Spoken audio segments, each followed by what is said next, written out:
Bonjour, ça me fait plaisir de vous retrouver sur Goldfish Experience. Aujourd'hui, je vais vous montrer comment transformer ça, du vieux pain, en chapelure blonde et rose. Cette vidéo va être composée de deux parties. Dans la première partie, je vais vous expliquer comment transformer du vieux pain en chapelure. Et dans une deuxième partie, je vais vous expliquer comment utiliser ces chapelures en les mélangeant avec les amorces du commerce. Allez, suivez-moi. Pour commencer, il faut récupérer du vieux pain. Pour ça, vous pouvez solliciter la famille, les amis et collecter tout le pain qui n'est plus consommable parce qu'il est trop sec. Vous pouvez aussi demander dans les collectivités de restauration. À une époque, je récupérais le pain non consommé de la cantine. Pensez aussi à garder les miettes quand vous coupez votre pain. Vous avez réussi à récolter une grande quantité de pain. Surtout, vous la stockez à l'air libre. Jamais dans des seaux avec un couvercle fermé. Le pain risquerait de moisir. Donc soit vous faites comme moi, vous le laissez dans des bassines à l'air libre, soit vous le mettez dans des sacs en papier. Maintenant qu'on a notre pain, on va le réduire en chapelure grossière. Pour ça, je vais verser une quantité dans une bassine vide et avec une masse de 70 kg, je vais l'écraser pour en faire une chapelure grossière. Les gros morceaux, on peut tout de suite les remettre dans la bassine. Donc le reste, on va le passer au tamis pour récupérer la petite chapelure.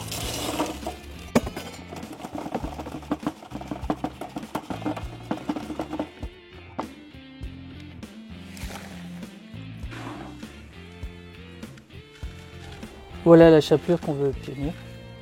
Maintenant, il ne reste plus qu'à passer tout le reste.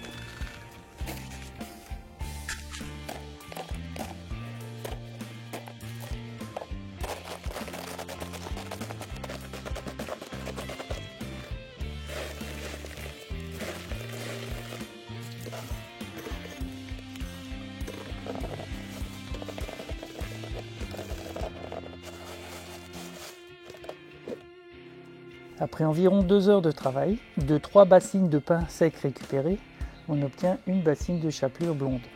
Une partie de cette chapelure va être stockée dans des sacs en papier et une partie va être grillée pour faire de la chapelure rousse.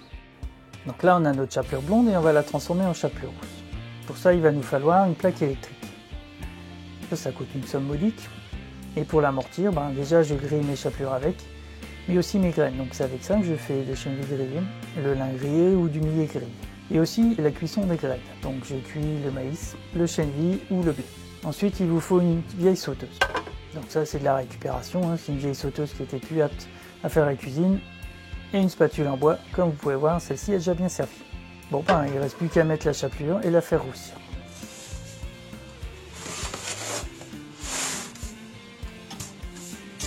Et allez-y tranquillement. Plus vous prendrez votre temps, meilleur sera le résultat final.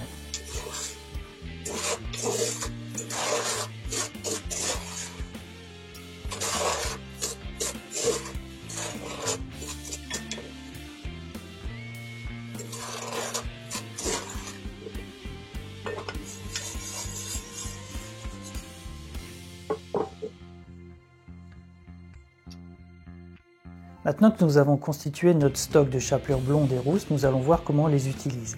Alors les chapelures sont la base de toutes les amorces. La chapelure blonde est plutôt collante et nourrissante, alors que la chapelure rousse est plutôt dispersante et peu nourrissante. Avec la chapelure blonde, je vous ai montré comment faire du méthode mix et une amorce filaire. Donc là, je vais vous proposer de mélanger ces chapelures avec des paquets d'amorces du commerce. Et vous pourrez les utiliser pour toutes les techniques, que ce soit au cou, au filaire ou à l'anglaise. Pour les amorces de rivière et de gros poissons, je vous propose de mélanger à part égale de la chapelure blonde, donc 1 kg, et 1 kg d'amorces du commerce, carpe et gros poissons. Donc là, vous avez un mélange collant et très nourrissant. Donc ça, c'est parfait pour tenir un poisson sur place, surtout des gros spécimens. Et en rivière, les particules assez grosses de la chapelure blonde vont défiler le long du courant et rameuter les poissons. Maintenant, je vous propose des mélanges à partir de la chapelure rousse pour des eaux closes ou à faible courant. Donc là, on va rechercher le gardon et la plaquette. On va mélanger 1 kg de chapelure rousse avec 1 kg de lake. Vous pouvez très bien remplacer la lake par une amorce pour étang. Donc là, je rappelle, c'est pour des petits poissons ou des plaquettes. Alors si maintenant vous recherchez des poissons un peu plus gros, des plaquettes ou des brèmes, vous remplacez la 3000 étang par exemple de la magique. Donc là, on a une amorce un peu plus riche, qui intéressera des poissons déjà un peu plus gros. Et si maintenant vous êtes amené à pêcher en ficherie, un mélange que je vous ai déjà proposé, c'est de la chapelure rousse, toujours à part égale, avec là de la fénlac Match Super Pole. Donc là, on a une amorce carnée.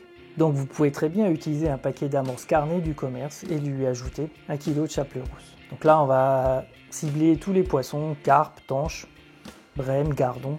On a un mélange quand même très fin et assez pauvre, mais le côté carné va intéresser tous les poissons. Surtout dans les ficheries où ils ont l'habitude d'être nourris avec de la farine de poisson.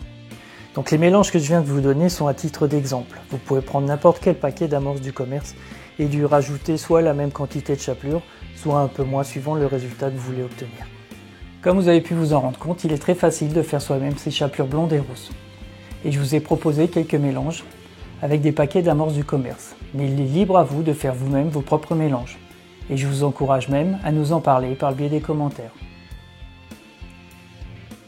A bientôt pour une nouvelle vidéo sur Goldfish Experience.